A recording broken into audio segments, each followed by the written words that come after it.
want to know who inspires you, because as I think back on the school year, because it's the last day for my students, I look back on the year and I think, wow, like we've come a long way. And what is it that's inspired my students the most throughout the year? And one of the people who has inspired my kids the most throughout the year and who we love to watch is Mark Rober. And I don't know if you know who Mark Rober is, but he was a former NASA scientist, NASA engineer actually, who then has gone on to become a YouTuber and a very famous YouTuber. And essentially what he's doing is empowering kids to explore and to be creative and to think like an engineer.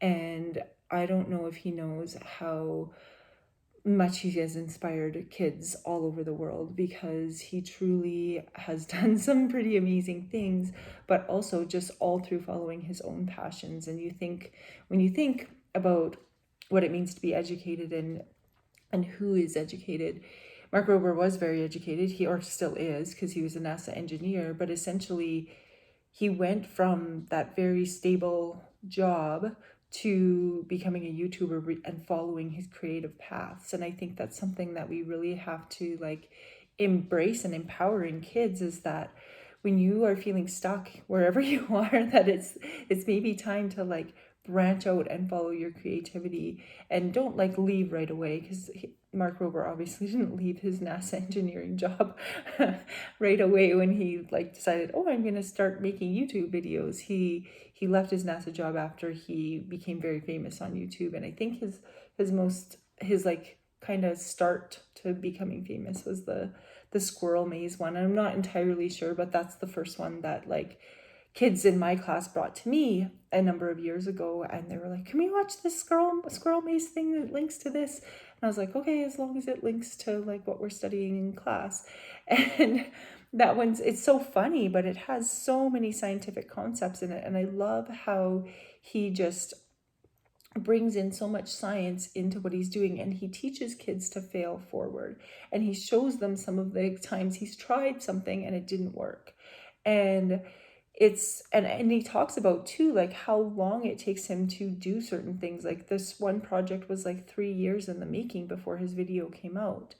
And I just think that that's something that's so important for kids, especially right now, where they're like, now, I want something now, kind of mentality. They don't see that we tried and then we failed, and then we tried and then we failed, and then we keep trying and we keep trying and we keep trying, and then eventually something works. And that's what I love about his scientific process, is that he actually shows a number of the times that he failed, or even talks about how many times that he failed. But one thing that I thought was really amazing that we just happened to watch yesterday, because the kids were so tired after sports day and we only had 5 minutes, we watched this one on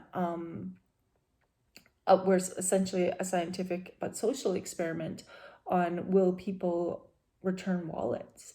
And he did this experiment and he talked about the whole scientific process of how did they eliminate this, how did they ensure that they had this. They looked at which people were most likely to return the wallets and which weren't, and it just was so fascinating to see his whole scientific process explained in 5 minutes. And it was more of a social scientific process, which I think is amazing, because in that one too, you don't necessarily need to know all of the physics behind everything, because it was more of a social experiment. And he found out that 2/3 of all wallets everywhere he placed them, two cities in Canada, and the rest of the experiments were done across, I think, 10 cities in the States. And he found out that 2/3 of the people would return them, and it wasn't based on economic status, it wasn't based on gender, it was truly just 2/3 of people will try to return something with all the money intact. And I just thought that was amazing, and that made me think about next year for school, how could I do an experiment in our community where the kids would have to go out into the community and see if people actually respond to their surveys or something, and how would we make sure that we're doing this scientific experiment so that it could be repeated. Could we go to different communities and repeat it? Or could they do an experiment where they reach out to family online or something? I'm not entirely sure, but it just gave me so many ideas of of how we could actually get kids involved in real life scientific processes, with engaging with the community, because sometimes it's so hard in schools to truly engage in the community. But the fact that this one was like, they just dropped things randomly throughout the different cities, and saw see if there was feedback back.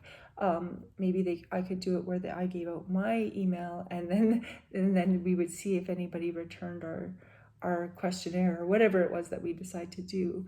But I just think that giving kids real life projects is so inspiring to them, because if it's not real life and they don't see the connections, then they check out, and I check out too as a teacher. So I think that's something that's so powerful, and people online like Mark Rober that are doing that are just so inspirational. But even in your own life, who is it that has inspired you or empowered you?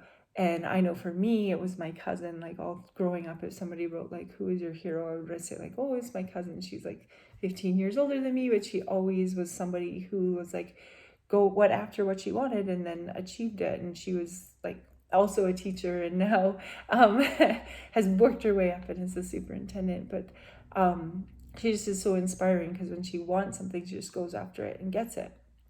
And I think that's something that we really need to teach kids, is that when you have a passion and a spark for something, to just go after it, because that's so inspiring. And anyone that I'm inspired by is someone who just went after what they knew that they wanted, and didn't let anything stop them.